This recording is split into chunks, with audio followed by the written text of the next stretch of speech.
Bonjour et bienvenue dans une nouvelle vidéo. Cette fois-ci, je vous parlerai d'un petit outil assez sympa qui est le Bootstrap. Donc c'est un design fait en HTML, en CSS et en JavaScript qui vous permet d'avoir des pages web assez basiques afin de vous permettre voilà, de gagner du temps lors de la création de votre projet. Et il faut avouer que voilà, bien que ce soit un tout petit peu moche, c'est toujours mieux qu'une page blanche ou avec un design mal fait. Donc là, on a un petit exemple de page avec une barre de navigation en haut, avec des boutons, différentes sections.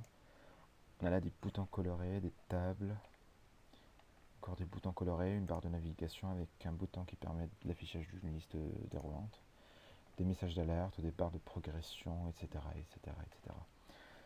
Donc voilà, c'est comme un regroupement de portions de CSS faites et qui n'attendent qu'à être utilisées en fait. Donc on va tout de suite commencer par explorer comment utiliser ce bootstrap, ce fameux bootstrap.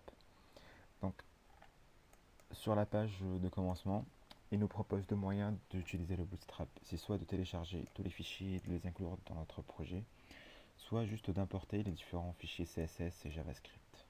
Donc nous on va opter pour la première option qui est la plus simple et la plus sécurisée vu que, pas vraiment sécurisée mais qui vous permettra de travailler hors ligne. Si vous n'avez pas de connexion, eh bien, il sera très difficile d'importer ces fichiers sans être connecté.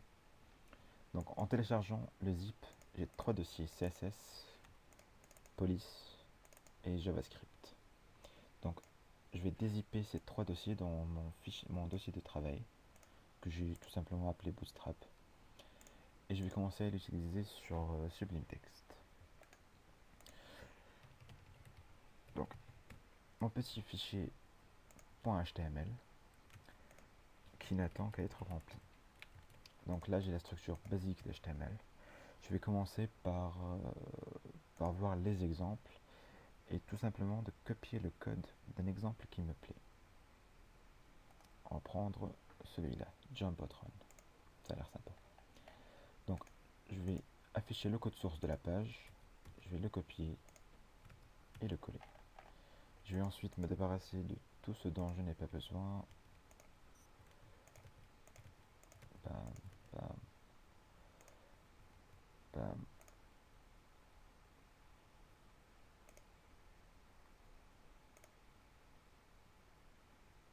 Mhm.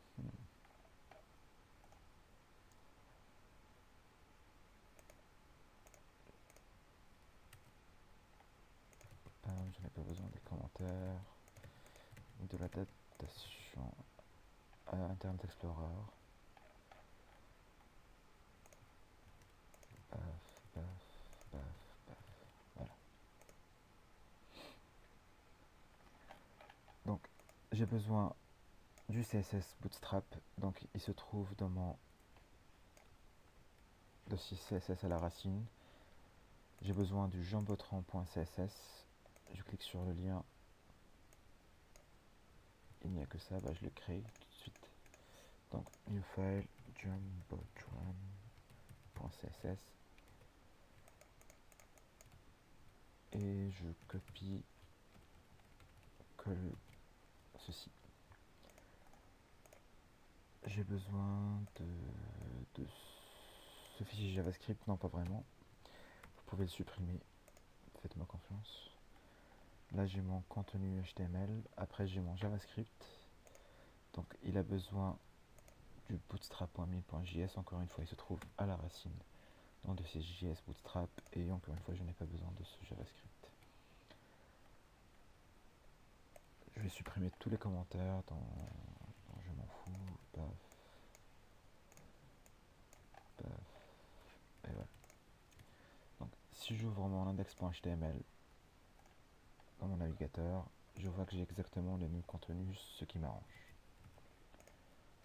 On va commencer par modifier le contenu afin de l'adapter à notre projet. J'ai la liste des différents projets, on va en choisir un au hasard. Allez, location de voiture. la location, ou alors ouais, un petit nom assez sympa. Ouais, d'accord.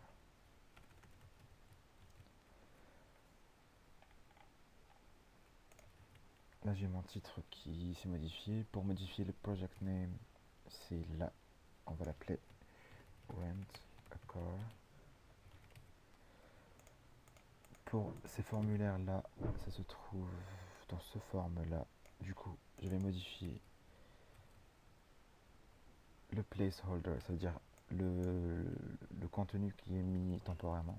Je vais le modifier en nom d'utilisateur et en mot de passe. Et le sign-in, je viens de le mettre. Se connecter. Pardon. Voilà qui est. Donc j'ai mon Hello World. Je vais l'appeler bienvenue.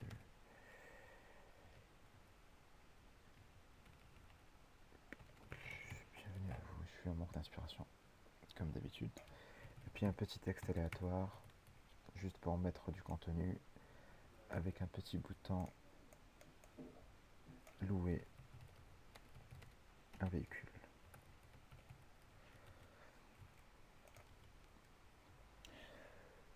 Je vais commencer par un truc assez sympa qui est les icônes.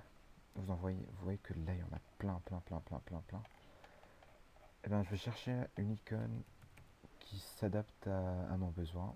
C'est-à-dire je cherche une voiture. Je sais pas si je vais en trouver. Non, pas vraiment. Je vais chercher une petite icône qui s'adapte à mon petit bouton louer un véhicule. Qu'est-ce qui peut s'adapter à la location de véhicules? Un petit dollar. J'aimerais bien une voiture. Une route. Ouais, la route c'est sympa. Je vais copier cette petite partie là et je vais continuer ma recherche d'une voiture. Si j'en trouve pas, ben je garde la route. Pam, pam, pam, pam, pam, pam. Je n'en vois pas. Du coup, ce petit texte là que j'ai copié, eh bien en fait c'est la classe d'une balise qui permet l'affichage de l'icône. Donc la balise, c'est la balise i qui prendra en classe le petit texte que j'ai copié. Si j'actualise, bien je vois que ça m'a mis ma petite icône de route. Donc voilà, c'est tout simplement la balise i qui a été modifiée sur le bootstrap parce que i à la base ça veut dire italique et qui prend la classe glyphicon avec glyphicon-road. Voilà. Donc là j'ai mon petit bouton. Après je vais supprimer cette partie là parce que je m'en fous. Donc c'est à partir de là.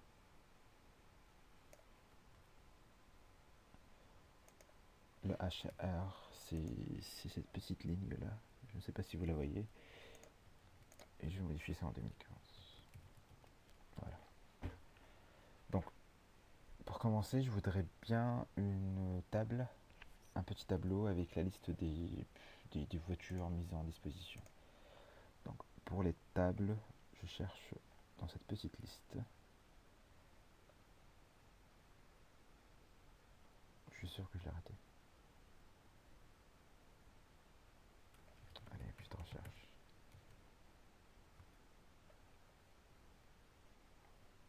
Voilà les tables.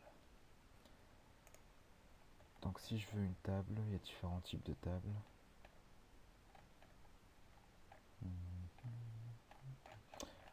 Pour les tables, je vais me diriger sur l'onglet CSS. Je crois que c'est là que ça se trouve. Voilà. Et puis les tables. Il y a les tables basiques, les tables en zèbre, c'est-à-dire une ligne, enfin une ligne de chaque couleur, etc. J'ai les tables avec des bordures, table condensée.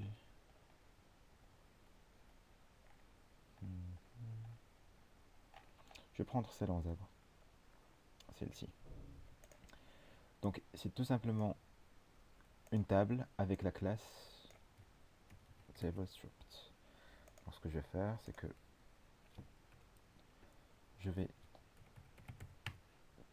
créer ma balise table avec la classe qui me propose et tout simplement remplir la table. Donc j'ai un TR avec combien de colonnes? Allez, une colonne modèle de voiture, marque, modèle, année, prix et ville. Allez. Donc j'aurai 4 lignes avec 5 colonnes. Donc j'aurai véhicule, modèle, ville, prix. Il me faut un dernier truc. Disponibilité, allez. Disponibilité, voilà. Donc j'ai une Renault modèle 2007. Ville, Rabat. Prix. Combien ça se vaut une Renault? Aucune idée. On va la mettre à 700, je m'en fous. Disponibilité, on remplira par la suite, vous verrez pourquoi. 700 dirhams, je m'en fous. Une Citroën, modèle 2008, 2018, voiture futuriste. Ville, Casablanca, blablabla. Prix 800. Disponibilité, je remplirai. Et une dernière voiture sera une Mercedes. Modèle 2012. Ville, Fès.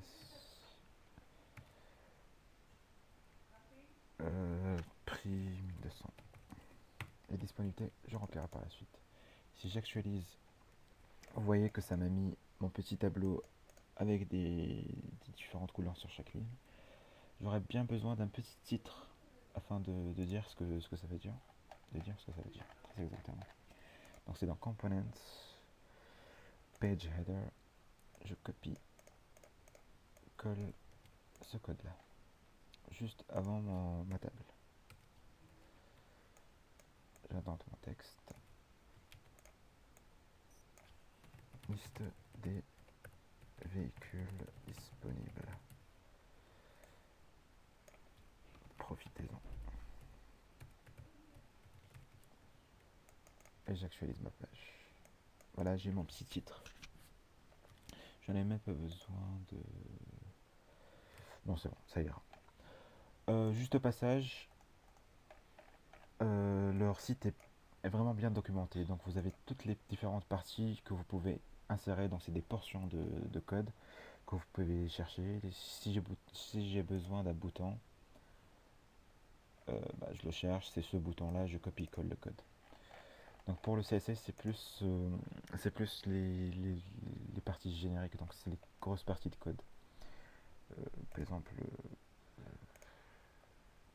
les formulaires, etc., les tables, les différents H, donc H1, H2, etc., etc. Donc vous n'avez qu'à faire le tour et trouver votre bonheur. Donc je disais, j'ai ma table. Donc pour la disponibilité, j'aimerais bien avoir deux types de boutons. Un bouton vert qui veut dire que c'est disponible et un bouton grisé qui veut dire que ça ne l'est pas, tout simplement. Donc je vais chercher pour les boutons. Donc là j'ai bouton. Non, c'est pas vraiment des boutons vu que je ne veux pas cliquer dessus. Je veux juste les afficher comme contenu. Je vais voir dans Components, je sais que ça s'appelle des labels. Voilà, aussi des labels. Donc c'est ce que je cherche. Donc c'est des petits textes entourés de cadres, c'est comme des badges. Voilà, c'est comme des badges. Donc je veux le gris et le vert. Donc pour le gris c'est le default, je vais le copier. Donc la Citroën, je ne veux pas qu'elle soit disponible. Donc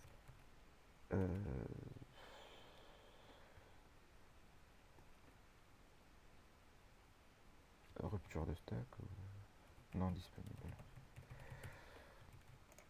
Et pour les truc disponible, donc c'est la classe label success en stock.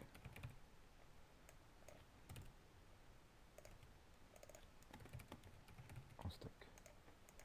J'actualise et voici. Au passage, je vais ajouter une autre colonne. Ceci sans DTH. Non, pas DTD. C'est beaucoup mieux. Donc, je vais ajouter une colonne pour les actions.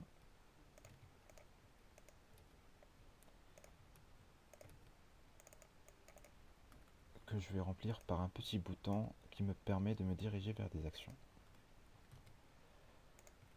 Donc, j'ai besoin d'un bouton qui, une fois que je clique dessus, m'affiche une liste de déroulante, comme on a vu tout à l'heure. Donc, c'est des boutons avec des drop-down, comme ceux-là. J'aime bien le bleu. Donc, je vais copier cette partie de code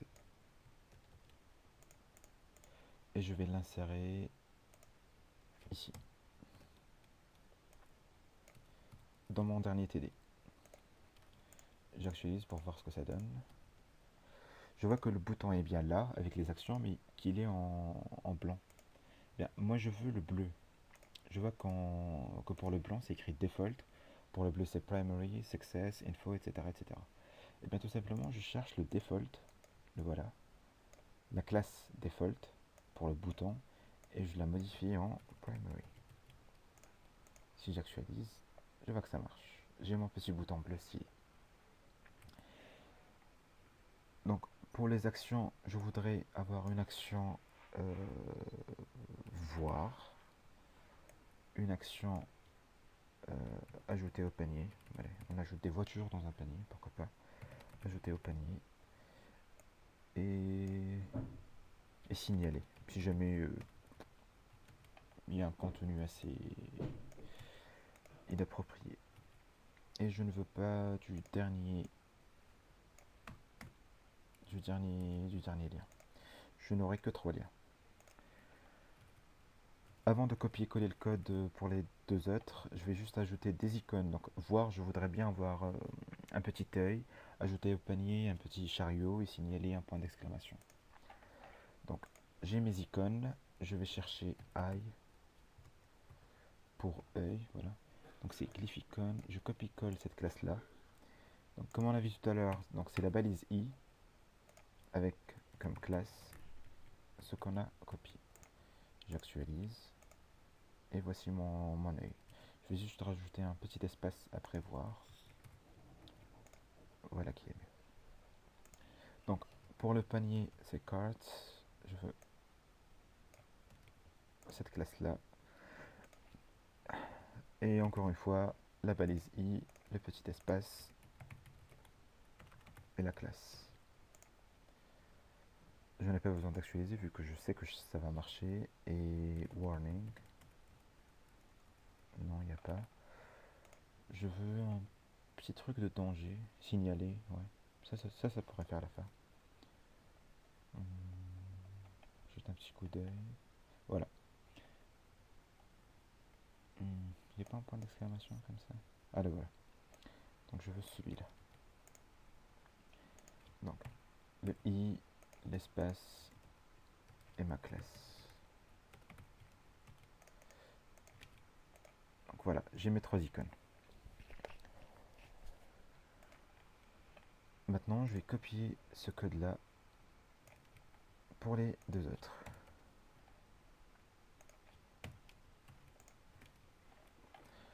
Donc voici ma petite liste de véhicules.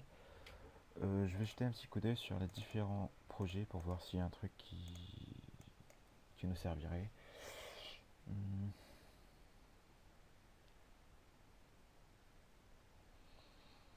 Dans les réservations d'hôtels, on a forcément besoin d'un formulaire. Vu qu'on a commencé avec des voitures, on va faire une réservation de voiture. Donc après, où est-ce que ça se ferme? Je vais juste fermer la table. Voilà.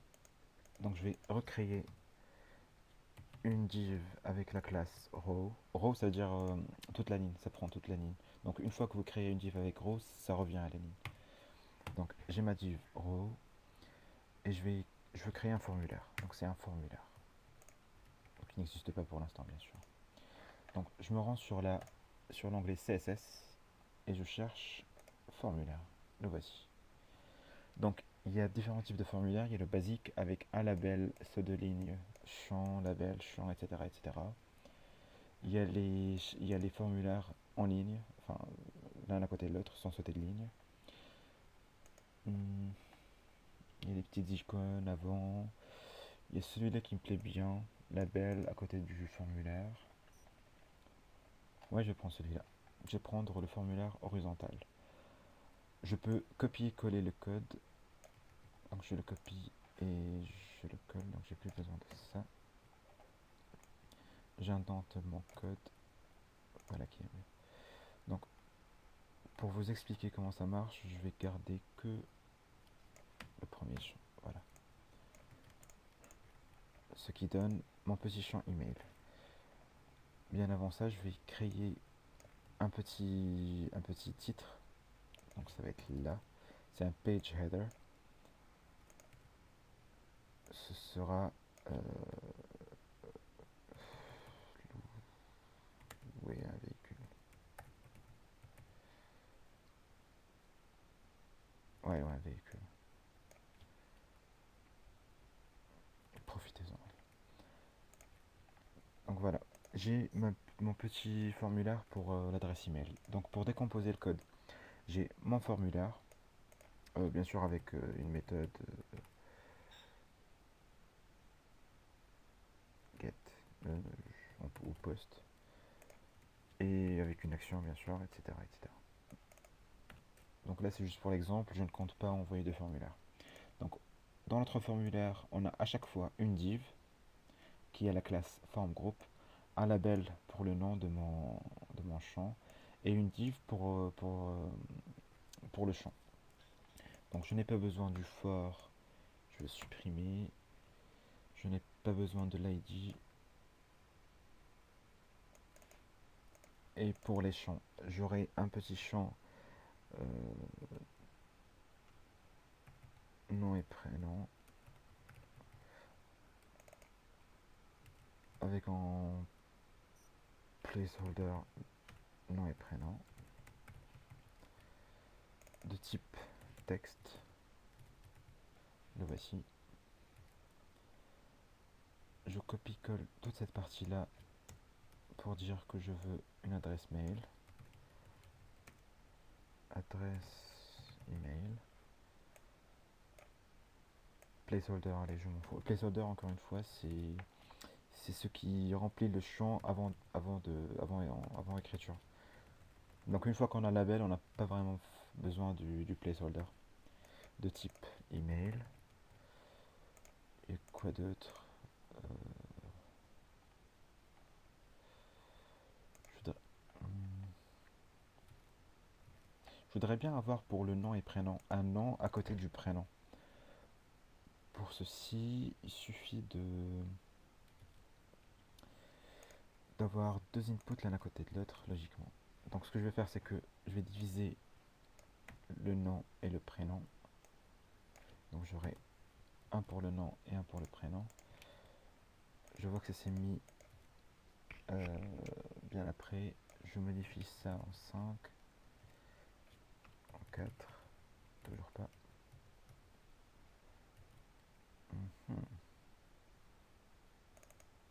C'est le fait que j'ai mis en forme horizontale. Je vais modifier ça manuellement.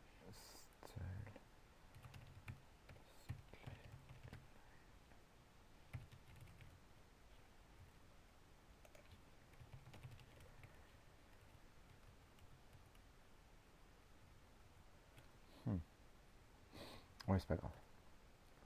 J'aurai un seul champ pour le nom et le prénom. Je voudrais un petit bouton. Allez, pourquoi pas. Donc pour le bouton, c'est ce code-là. Encore une fois, je ne fais que copier-coller. Parce que c'est déjà fait et que ça m'économise du temps. que encore une fois c'est assez joli. Donc c'est une checkbox avec un bouton livraison. Pour livrer une car, pourquoi pas. Une car, une voiture. J'actualise, j'ai mon petit bouton. Et à la fin, il me faut mon petit bouton pour envoyer le formulaire. Donc c'est ce code-là.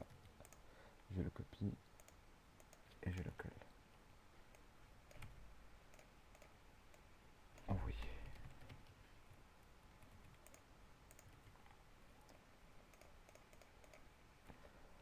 On va rajouter une petite liste déroulante. Donc c'est un select. Voilà, c'est un select. Je copie-colle ce code-là. Après mon bouton.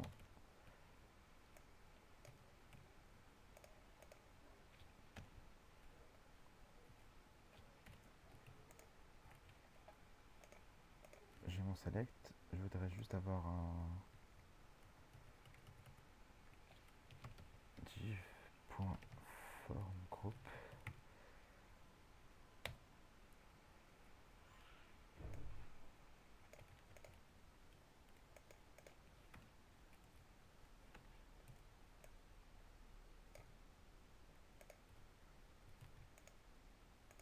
Donc c'est ce code là, je vais le mettre à la place.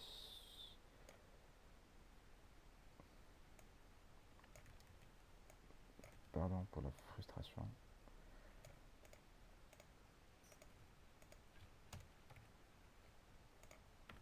Donc voilà qui est mieux. Là à la place de l'input, je veux le select.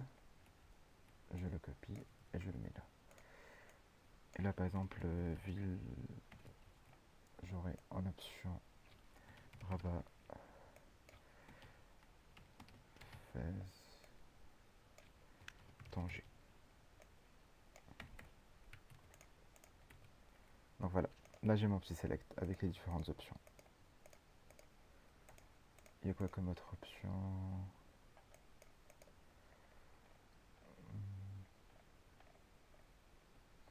Il y a ce qui est les champs qui sont disabled. On peut pas les modifier. On va supposer qu'il y a un champ critique qu'on ne veut pas que l'utilisateur modifie. Par exemple, on va rajouter un champ pour l'ID. Donc c'est ID de l'utilisateur par exemple, de type texte. Donc voilà, là on a l'idée qu'on pourrait inscrire manuellement, sauf qu'on va supposer qu'on ne veut pas qu'il le modifie, qu'il ne fasse que le voir. Donc il suffira de rajouter en disabled égale à true. Ça veut dire qu'il est désactivé, on le met en true. Et voilà. Et pour afficher un contenu, ben, il suffira de donner une valeur de 10 par exemple. Donc voilà, il ne pourra pas cliquer dessus. Bien sûr, il y a des moyens de contourner le truc, mais c'est juste visuel. Donc voilà notre livraison, des boutons, et puis envoyer. Impec. On va supposer que le bouton envoyer, je le veux différemment. Donc c'est dans les boutons. Encore une fois, il faut aller dans Components. Donc c'est les boutons. Je veux bleu ciel, donc c'est info. Donc ce bouton là, je vais le chercher, donc c'est ptn à la place de default, c'est info. J'actualise et voici.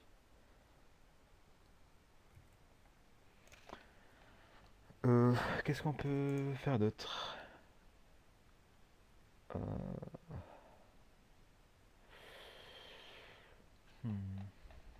Voilà ce que ça fait de ne pas avoir une liste de choses à faire. Du code, non. Des tags, des formulaires, des boutons, des images, pas vraiment. Le système de grille, voilà, ça c'est assez sympa. Le système de grille nous permet de diviser automatiquement notre site en différentes parties. Donc on peut avoir voilà, comme ici. Un truc qui prend la moitié puis la moitié, donc 6 plus 6 ça fait 12, 4 fois 3 ça fait 12, 8 plus 4 ça fait 12, et on peut le diviser en 12 parties, etc. etc. Donc ça c'est assez sympa. Ce qui est vraiment pénible à faire en CSS, c'est la main. Donc après mon formulaire qui se finit là, j'aurai une div avec la classe row. À chaque fois c'est row, hein. C'est juste une précision. Donc vous voyez là, à chaque fois c'est row. Donc pour diviser, eh bien, on va choisir en combien de parties on veut diviser notre page. On va supposer qu'en allez, deux parties ça devrait faire l'affaire, une 8 et une 4. C'est juste pour l'exemple. Donc voilà, j'ai mon 8 et mon 4.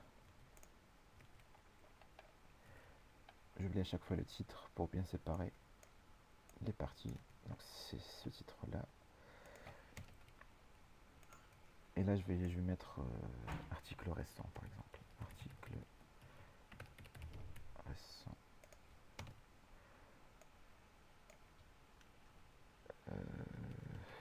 Curieux. Ouais, pourquoi pas. Un petit espace après ne fera pas de mal. Donc voilà, j'ai ma première colonne qui fait 8 et ma deuxième colonne qui fait 4. Vous ne voyez pas vraiment la différence, c'est normal parce qu'il n'y a pas énormément de texte. Je mettrai un grand texte et puis un autre et vous verrez. Donc voilà, j'ai le premier texte et le deuxième. Donc là je parle d'articles. Ce que je vais faire c'est que je vais tout simplement écrire des articles.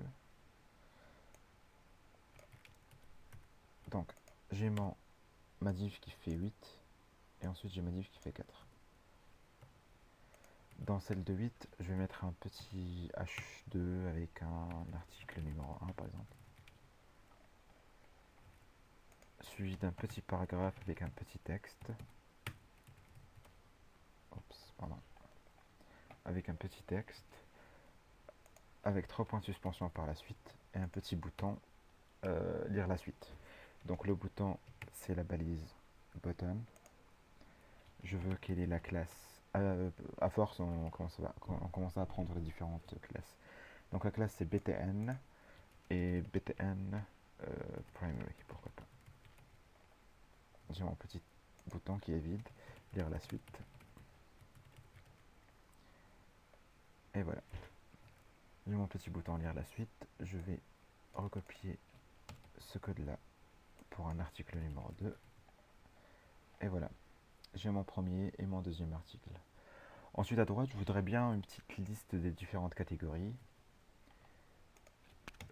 Donc j'aurai un petit H2 avec catégorie. Une petite liste avec des LI. Premier article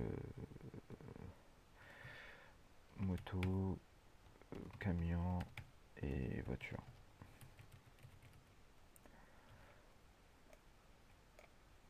Je voudrais juste que ce soit des liens qui ne mêlent nulle part.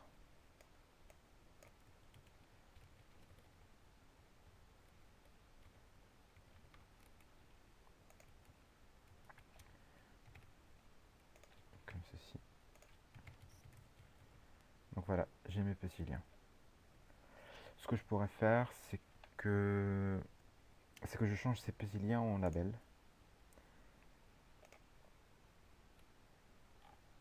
Donc je me perds à chaque fois, c'est dans Components. Et je cherche label. Voilà. Donc c'est span class label-info. Et là je vais faire mon span. Voilà. Du coup je n'ai plus vraiment besoin des LI en fait.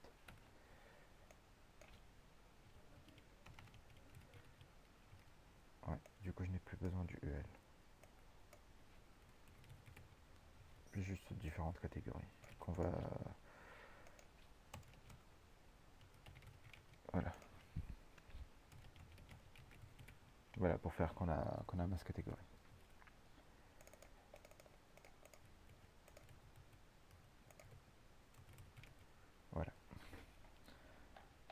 Donc ce qu'on a vu jusque là, une barre en haut avec des boutons, un gros message d'accueil. On a vu une table, un formulaire et comment départager notre page en deux. Ce qu'on peut rajouter...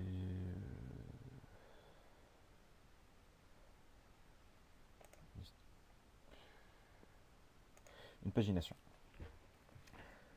On peut rajouter une petite pagination. Donc pour la pagination, en fait, voilà, c'est le numéro de page. Vous pouvez copier cette partie-là et tout simplement la coller en bas de nos articles.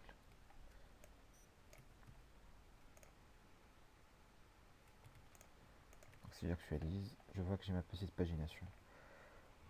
Allez, on n'a que 2 pages quand même. C'est pas faux.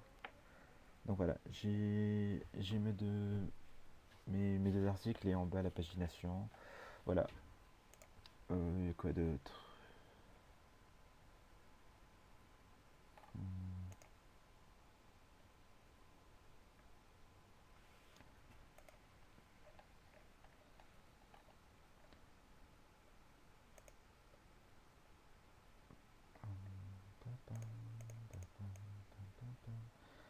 Je voudrais bien avoir ce genre de bouton là dans ma barre, histoire d'avoir un petit menu sympa. Donc c'est ce ELI là qui se ferme là. Je remonte dans ma barre. Donc ça va être après le nom. Donc ça va être là. J'aurai un petit bouton. Je vois que ça s'intègre mal. Qu'est-ce qui manque?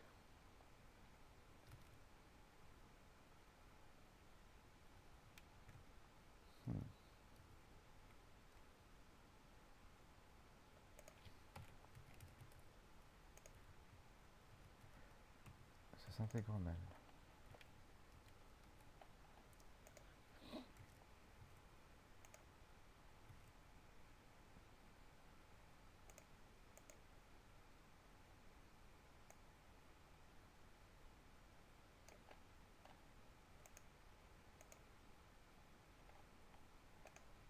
Inspecter l'élément.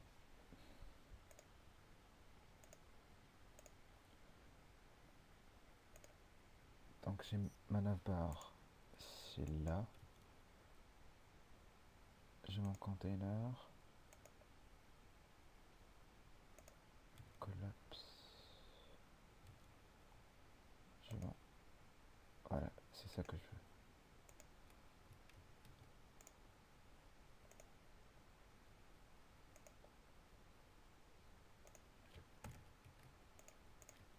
Voilà.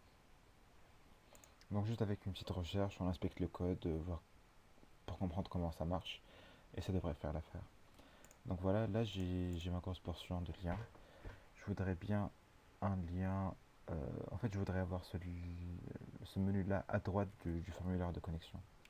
Donc au lieu de le copier là, eh bien, tout simplement, je vais le copier après le formulaire.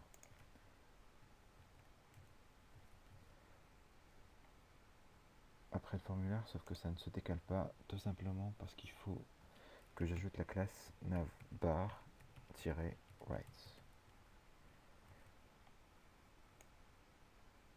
Et par souci de conformité, je le mets avant le formulaire. Voilà qui est mieux. Bon, le code commence à se mélanger, mais bon, je compte sur vous pour bien séparer votre code et mettre des espaces et bien indenter votre code. Donc, le premier lien, je m'en fous. Le deuxième, je m'en fous. Ce qui m'intéresse, c'est ce petit bouton-là. Donc là, on aura le bouton qui mène vers mon compte, un bouton qui mène vers mon panier, un bouton qui dirige vers mon profil,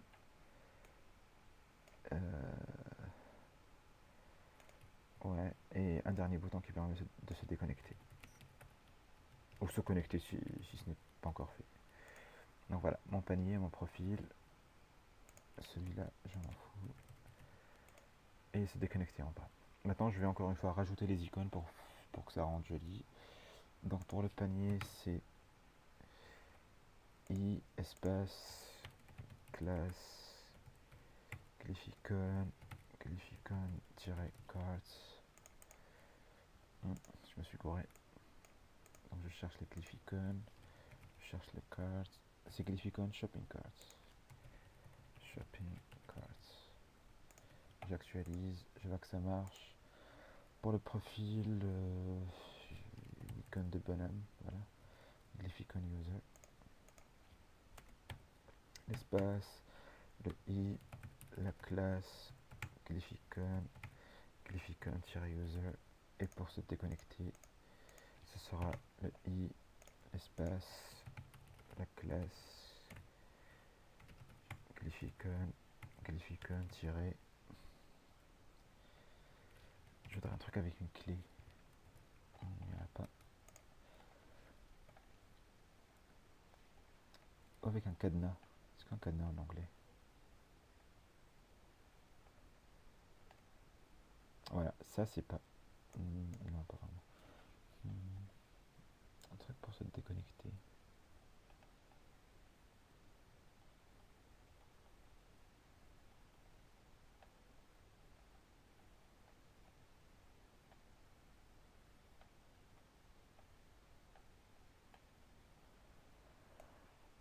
Je vais copier ça au cas où je ne trouve pas.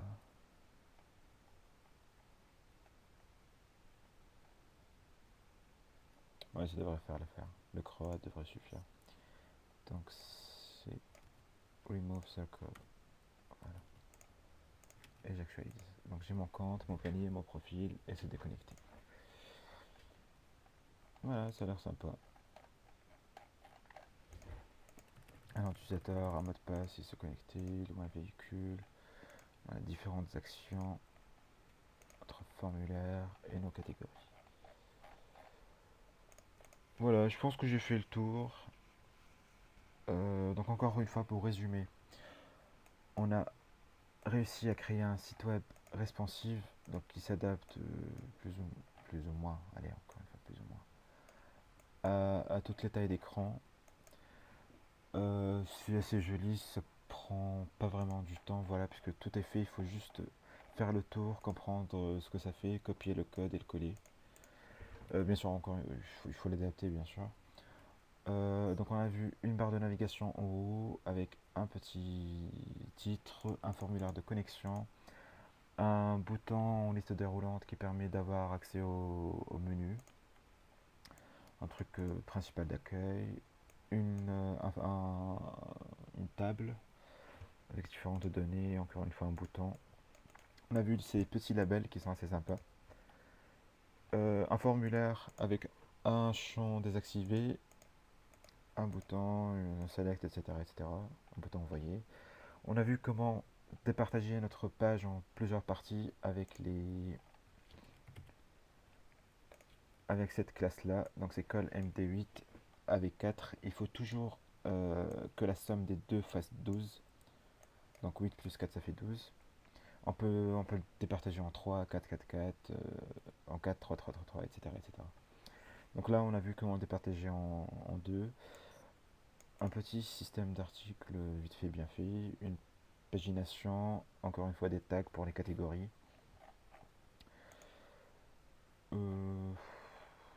Voilà, c'est tout.